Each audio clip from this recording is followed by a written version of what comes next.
At dito ko nasabi sa lola niyo na siya ang babaeng pakapasalan mo. At hindi lang yun, sa kaarawan niya, dito madalas ninaraos. Nung bata ang nanay mo, dito naglalaro. Di ba, Ara? Ara, asa na ba yung taong kausap ni Lolo Manuel? Kanina pa tayo naghihintay dito, ah. Nakita mo ito? Itong punong mangganto. Tinanim ko yan. Pag nag-graduate ka na sa kolehiyo, matitikman mo na ang bunga nitong mangganto.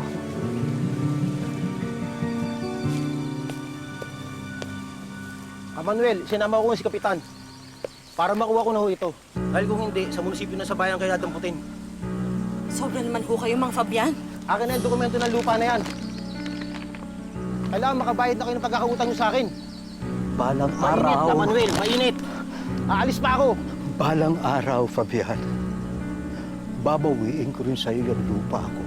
Yun, kay kung aabutin ka pa. Malamang ang kalahati ng katawan mo nakapauna sa lupa. Talagang sumusobra na kayo, Mang Fabian, ha? Baka nakakalimutan mo. Kung hindi dahil sa akin, hindi ka makakalabas ng ospital nung madengge ka. Malamang pinaglalamayan ka na. Tayo na, Kapitan.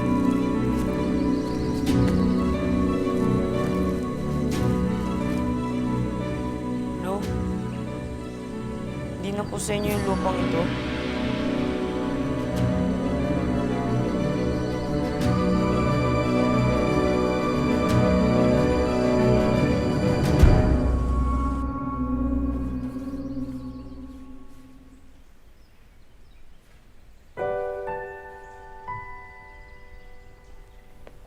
Oh, Ara. Oh, tama-tama. Kumain ka na. Salamat po, Lo.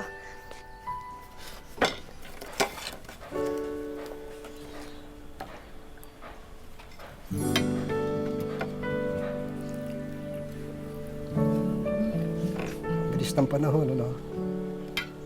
Dati-dati, ikaw ang bata.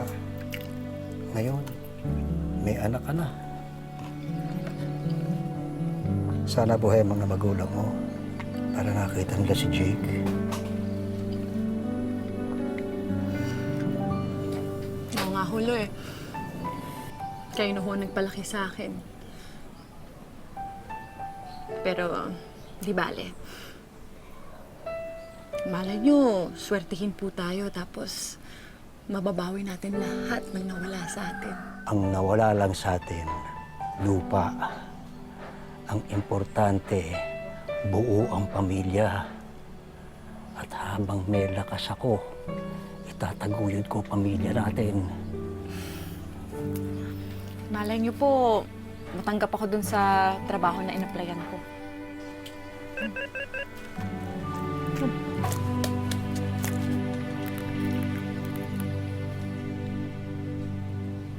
Ano? Hener! Jake! Bakit? Lolo! Bakit? Ano? Yung nagrekomenda sa akin sa UK, yan o. Yung caregiving sa England, nag-text, sabi, willing daw na sponsoran ng employer ko yung pamasahe ko para makapunta ako sa UK.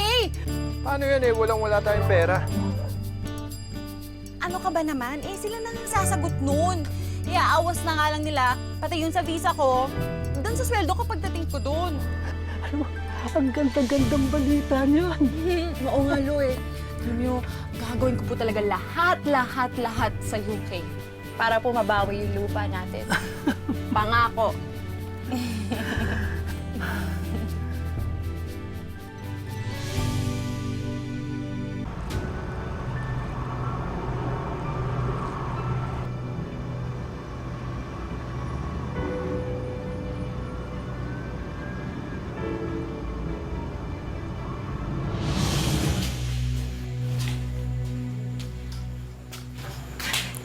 Hello.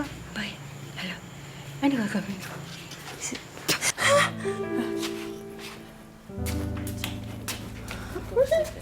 No, sit there. Akala ko ba mga matatanda lang sila dito? Pero bakit parang... Baliw sila.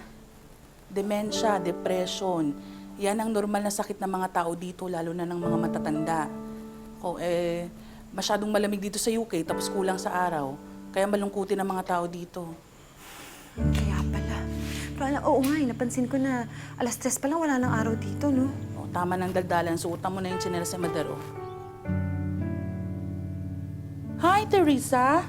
This is Ara, our new caregiver here at home. She'll take care of you today.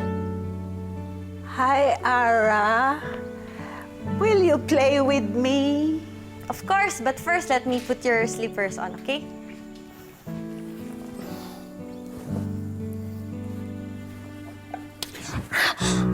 You bloody dog poop! Who are you? She's a friend.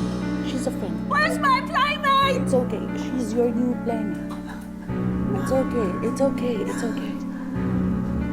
It's okay. It's your friend. Naku, hindi ko yata kakayanin dito kung ganyan katapang yung mga tao dito. Kaya ngayon palang umuwi ka na. Magtitiis ka, uuwi ka na. Mamili ka nga.